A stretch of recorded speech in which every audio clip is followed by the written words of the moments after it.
So welcome to the Alliance series of webinars giving you a crash course in the main road safety key risk areas.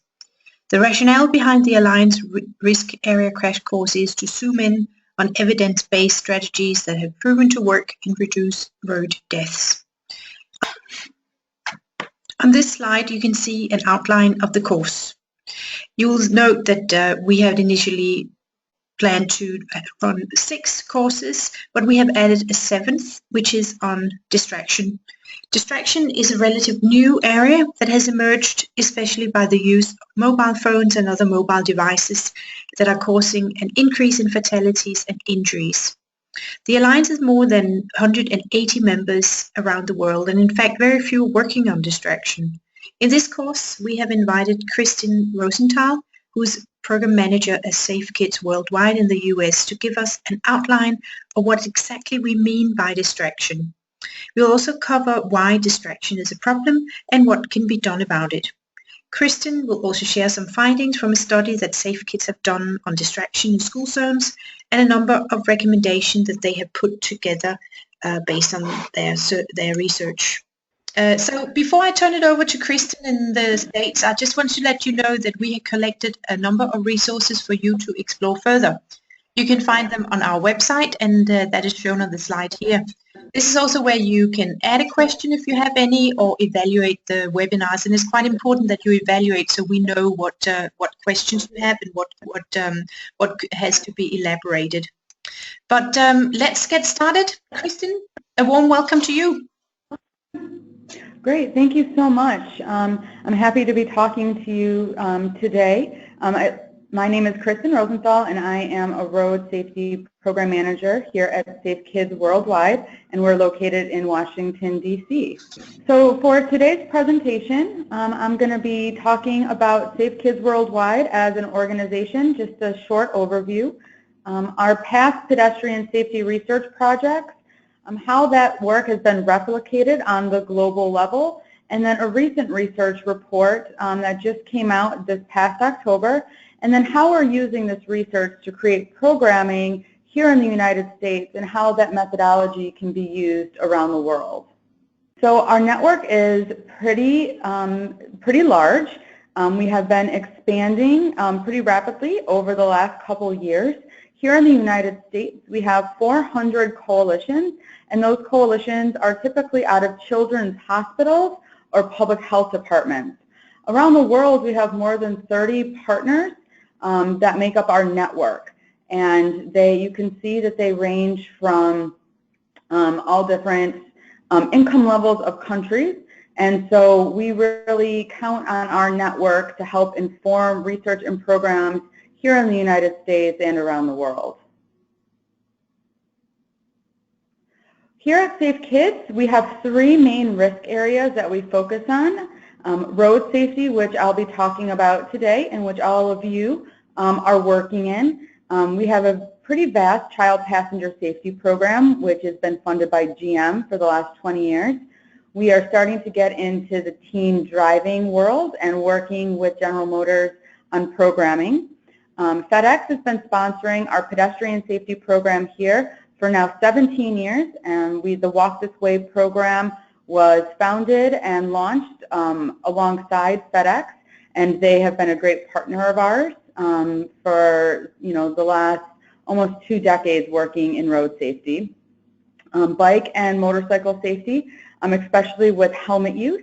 And now today I'm going to be talking about distraction, and we do look at it as a big umbrella, but I'm going to be talking specifically on distracted pedestrians today. We also have work in home safety and school and play, and then we work in some emerging issues such as liquid laundry packets and liquid nicotine as well. So all of our work here at Safe Kids starts with research. So we want all of our programs to be evidence-based. So we do a needs assessment to see what's going on in the communities that our network provides services or education to. We typically release 6 to 8 research reports annually. Just on October 27th of 2016, we released the most recent pedestrian safety report, which is on distracted walking, but more importantly, the bigger picture of looking at safe school zones. Then we use that research to create programs here in the United States, and our network members use that to create programs in their home countries and communities as well. We always have awareness campaigns that include social media, traditional media, to really spread the word. Our social media pages, Facebook alone has more than 1 million page likes, and our Twitter is always growing. And so we're always trying to spread the word on all of our research and tips. And then advocacy is so important. We work with our local coalitions at the state and regional levels to advocate for safer laws when it comes to child safety, especially when it comes to road safety. We've done a lot of work in child restraint use, and we're starting to get into advocating for lower speed limits around schools and some of those pedestrian safety issues as well.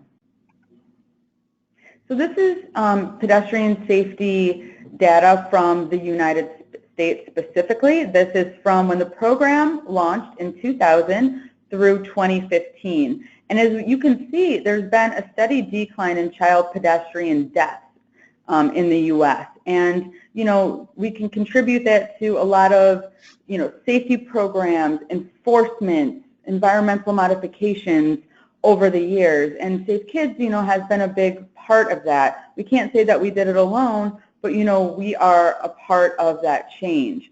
But what we have seen, and I'm going to talk about this a little bit more in depth, is that teenagers, they make up a smaller percent of the population, but they're accounting for almost 50% of those pedestrian fatalities for children 19 and under. And so we wanted to find out why this was happening. So in 2012, we set off to do a 5-year trend report. And this was a 5-year report that we did. And it started off just looking at children 14 and under. And we expanded that, and I'll get into that when I talk a little bit more about the report. In 2013, we did observations in school zones of kids crossing the street. And we found that 1 in 5 high schoolers and 1 in 8 middle schoolers were distracted while crossing.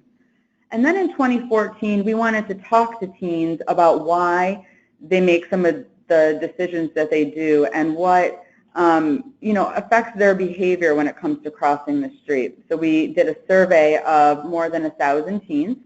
In 2015, we took all of the data that we had been collecting over the past several years and created an online interactive infographic that went through the 7 ways how to not get hit by a car.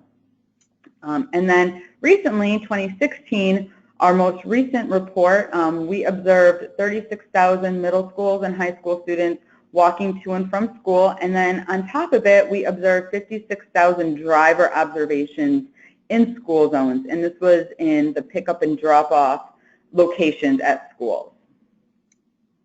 So I'm going to go through each of the different research reports to frame where we are today and how we got there. So as I mentioned, over the last 15, now 17 years, there's been a steady decline in child pedestrian deaths. But we saw this uptick in teens, and we wanted to find out why teens were more at risk.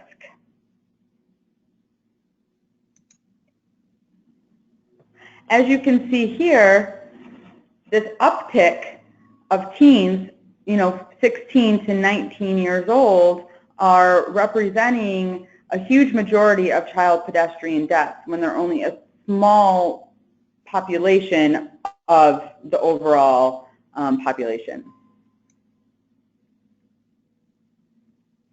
So based on that 2012 report, we hypothesized that distraction was an issue, and so we wanted to see if that was the case.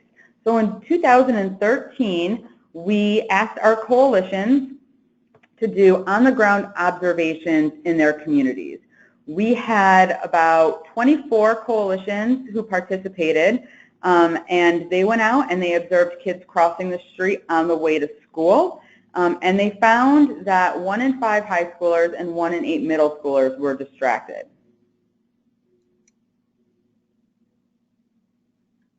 And, you know, when we look at the big picture of distraction, this isn't just an issue in the United States. This is an issue that has global reach. You know, cell phone use is always growing, and the percentage of kids and even adults in countries around the world, that rate is going up every year. So, you know, even since we've done the last research report, the amount of teens that have cell phones went up, I think, nearly 10%. So it's 90% of teens starting at 13 now have cell phones. And so this is a global risk. And so what we've done here in the United States is we created a video. Oh, I'm sorry. Can we scratch that? So what we did is that Safe Kids China took the methodology that we did here in the United States and replicated it in Beijing in 2014. It was very successful, and actually they're currently replicating it in Shanghai. But what they found was very similar findings to here in the United States, that cell phone use, headphones, texting, games are distracting kids as they're crossing the street. This was the biggest difference that we saw between the U.S. and China, was the percentage of kids who were distracted while crossing the street. And as you can see in China, 50% of the kids were distracted as they were crossing, which is a huge risk, especially with the amount of traffic that they have in Beijing.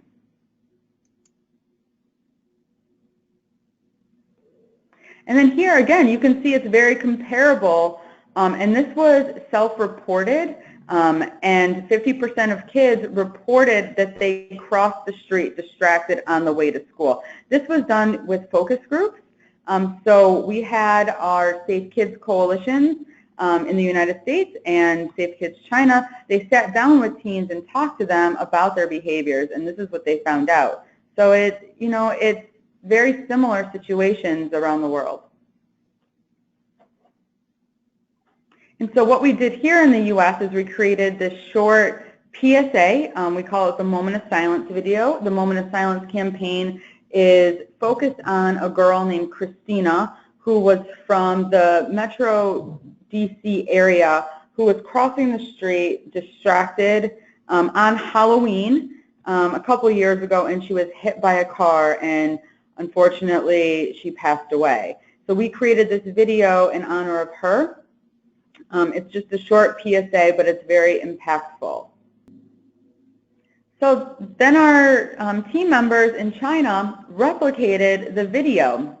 And as you can see, or you will see, it's pretty spot on. And, you know, it just goes to show that the issue crosses all boundaries, and, you know, it's an issue that it's just growing in size. 大概还要20分钟到家。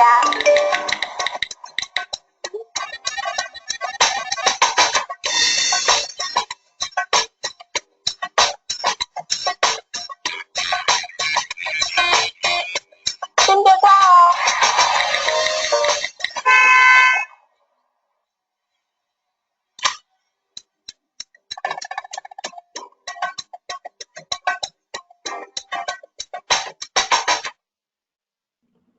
So then after our 2013 observations, we wanted to survey teens to find out why they make the choices that they make when they're walking outside, what goes through their head, and then we wanted to assess their attitudes as well. So we surveyed 1,000 teens, and 40% said that they had been hit or nearly hit by a car. That's huge. That's, you know, half of the kids crossing the street have almost or been hit by a car. There's a lot of work to be done in this area. And then when we asked them what happened, A lot of times they said the driver was going too fast, but they also took accountability and said that they didn't look properly when they crossed the street. And that's big. It's that teens know how to cross the street safely. We've been teaching them since they were little kids to look left, right, left, make eye contact. But it's now they're old enough that they have to make that decision, and they have to do it for themselves, and they have to pay attention while crossing the street. And so from this survey, we found 3 main areas that were risk areas for teens. And the first one was distraction. That, there's a big group of these kids, 50%, so that they cross the street distracted. And so we wanted to combat that issue. And so we created a program, which I'll talk about in some of the next slides. One of the other risk areas is walking when it's dark out. We found that 70% of pedestrian fatalities were happening between 7 p.m. and 7 a.m. when it's dark out. And so pedestrians aren't visible to drivers. And so it's very important not only to have well-lit streets, but that also pedestrians are accountable and wear bright colored clothes, wear reflective gear, so they can be seen by drivers when they're out walking. And then crossing mid-block is a big issue. There's a lot of injuries that happen to pedestrians at crosswalks, but most of the fatalities are happening mid-block or not at an intersection when cars are going at higher speeds and they're not anticipating a child being in the street. So there's a lot more force when the child is hit by the car. So it's very important to educate kids to walk to the crosswalk or the intersection to cross the street. Cars tend to be going at lower speeds and know to look for pedestrians. And so based on the survey that we did with the teens, we created the Take Action Against Distraction program. This is a peer-to-peer program that we implemented in 60 communities around the United States. And our ask of students was, how would you tell your friend to put down the phone when crossing the street? We know that peer-to-peer education works, when it comes to other areas of public health. And so we wanted to use that methodology here with pedestrian safety. And so we held a contest and we asked schools across the United States to submit a video or 2 on kids teaching other kids to cross the street safely and to put their phones down while doing so. There's a video that we created. I don't think I have time to show it during this presentation, but I can send the link and you can watch it. It's very uplifting and it can be used around the globe. So the message there is universal. So we'll add it to the resource sheet. Okay, great. That's a longer video, so I didn't think I had time. That's fine. Okay, well then in 2015, as I mentioned previously, we created this online interactive infographic. And this infographic walks through 7 common ways that kids and really everyone, can be hit by a vehicle. And it goes through everything from cars that are backing up in parking lots to if there's no sidewalk and you're walking in the street. But I'm going to touch on the distraction one. And every scenario has don't do this, and it shows the incorrect behavior. And then you can click on the do this, and it shows the correct behavior. And then again, each scenario has a stat and a tip. So the distracted walking, if you go to the next slide, you'll see that the stat is that 1 in 5 high school students crosses the street while distracted, and then the tip is phones down, heads up while walking. And so for each of the scenarios, there's that stat and the tip. And some of the stats come from primary research here at Safe Kids, such as this one, and then some of the stats come from secondary data that's available to us from NHTSA, which is the National Highway Traffic Safety Administration, or the Federal Highway Administration, looking at the whole of the U.S. And what's really great is that we created this flat infographic. And so if you're not able to share the tool, the interactive tool, we have this flat version. And this is another great thing that Safe Kids Network can do, is that all of our partners in different countries took the flat infographic and translated it into their own language, and in some cases updated the tips and the stats to be relevant for their country as well. All of these are available on the Safe Kids website, or if you're interested in translating it into your language, you can contact me and we can work on that, and you're welcome to use it. So most recently, we released the Alarming Dangers in School Zones research. And this was an observational research that we had 22 coalitions in the United States do on-the-ground observations. We looked at middle schools and high schools, and this time we didn't only look at kids crossing the street, we wanted to look at drop-off and pick-up locations at schools. Here in the United States and around the world, a lot of children are driven to school by parents or caregivers or older siblings instead of walking or taking the bus. And we've seen research that shows the congestion in those school zones can be very risky for kids. You know, if parents, you know, they're adding all those vehicles when they don't need to be there. And so we wanted to take a look at the risks that that was posing to kids as well. And so this is the infographic that just came out. And on the next few slides, we break it down bit by bit. And so what we found, and this is through our FARS data from NHTSA, is that 5 teen pedestrians are killed every week here in the United States. And that's a lot. That's 5 too many.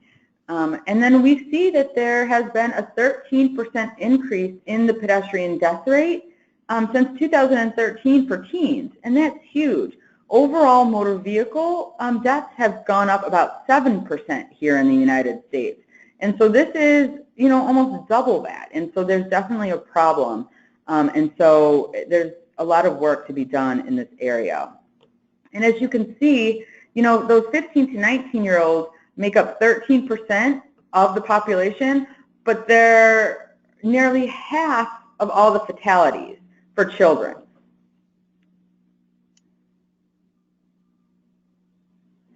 And so based on our observations, we found that there's an increase in distracted walking since this was first done in 2013. So before we saw 1 in 5, and now we're seeing 1 in 4 high school students. And before we saw 1 in 8, and now we're seeing 1 in 6 middle school students are crossing the street distracted. And we see that most teens are likely to be wearing headphones, so listening to music, or texting. And then one of the things that stands out the most in this research is that of all those 36,000 students that were observed crossing the street, 80% of them exhibited unsafe behavior while crossing. And that's anything from crossing mid-block, not looking before they cross the street, and so on. And that's a lot of kids. And so these kids are at risk every day while crossing. And so, like I said, there's a lot of education, but it's also policies that need to be set in place and enforcement in these school zones. And then when we looked at the driver behavior, we saw that there was issues as well. About 1 in 3 drivers exhibited unsafe behavior. The last one on this one. Yeah, it's okay. Yeah. Okay. Okay. And so looking at the issue of distraction, we came up with messaging as an intervention So we had coalitions do a first round of observations. We did this intervention, a very low-cost intervention, and then we went back and did another round of observations.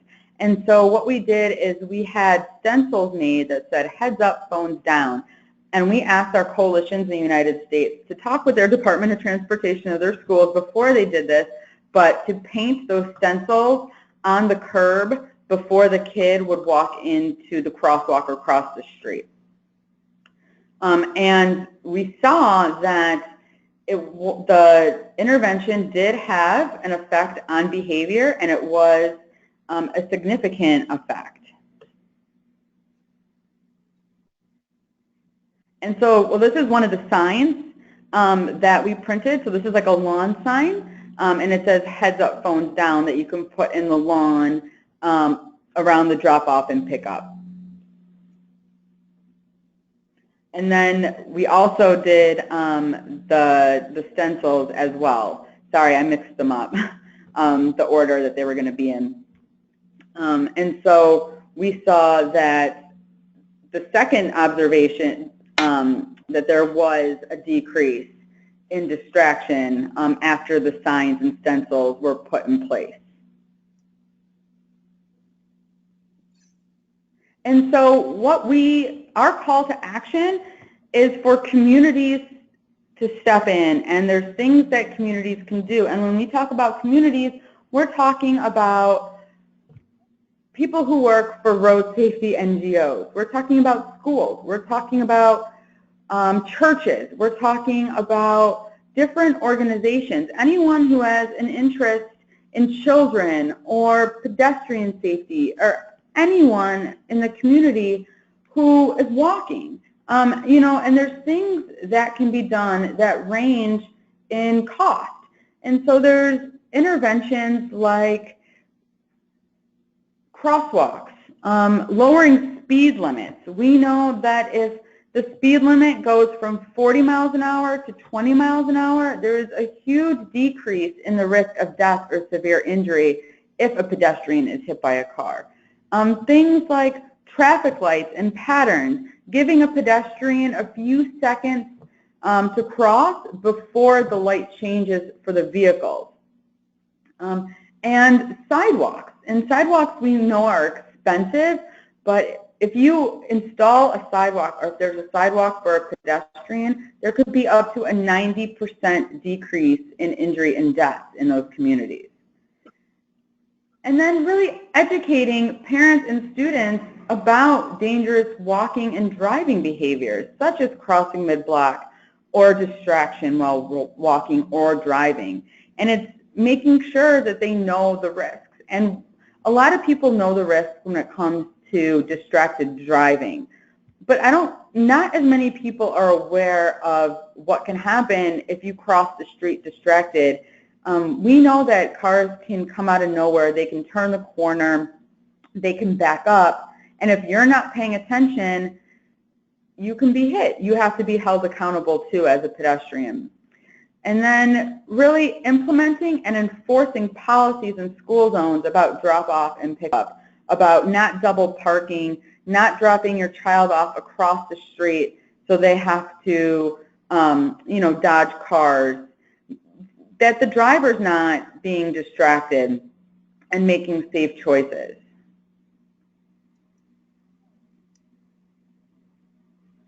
And so to recap is that here in the United States, teens are accounting for 50% of those child pedestrian deaths. And if you're able to pull data in your communities, in your countries, it would be great to see, you know, what percentage of kids and at what ages are being hit by cars as they're crossing the street. We here in the United States see that injuries for teens are on the rise, and they're going up every year. And in the last year alone, like I said, 13% over the last 3 years. And that's huge. And so our call to action here at Safe Kids is, you know, working in communities to create safe school zones. And so that's what we're going to be working on going forward, is working with crossing guards, here in the United States, and then creating some programs that can be disseminated and replicated around the globe. We have our Safe School Zone project that we have many countries, currently there's 6 countries, that are doing infrastructure improvements in school zones, and that will conclude at the end of 2017. And that's looking at low-cost infrastructure improvements such as sidewalks and crosswalks and those types of things that can be a quick fix, you know, around a school versus big capital projects that take years. So I want to thank you for having me today, and I look forward to answering any questions that you may have when it comes to distracted pedestrians or safe school zones. And I want to thank Lada for hosting this and for inviting me to speak. So thank you very much. Thank you, Kristen. Thank you. Kristen, I have a question. Where can people find all the resources that you have? You mentioned that you could help with the translation and all that. So where are those ones? Could you give us the website? Sure. All of the resources that I talked about can be found on Safe Kids' website, which is www.safekids.org. You can email me at krosenthal, R-O-S-E-N-T-H-A-L, @safekids.org, and I'm happy to email you anything that you can't find online, or if you would like to translate any of the infographics that we have for your languages. And we can also find your research reports on your website. Are they translated? They are not. The research reports are only available in English at this time. We do have the infographic from the 2016 research report available in Spanish at this time. But as of now, it's not available in any other language. And we welcome any partners to translate that. We currently have Safe Kids Brazil is working on translating that for us into Portuguese, and so we'll have that available as soon as it's completed. Okay, thank you very much, Kristen. This course is available online, and you can go back and you can listen to it as many times as you like. Should you wish to learn more, we have collected a number of resources, and you can find them on our website, and the link is here. You can also reach out to, as Kristen said, to Safe Kids Worldwide, look at their website for resources, and also reach out to Kristen directly. And overall, I really encourage you to do that because we have a lot of excellent expertise in our group. This concludes our risk area crash courses, and I'm very happy that you have enjoyed them. I hope you have enjoyed them. So thank you very much for listening, and have a safe day.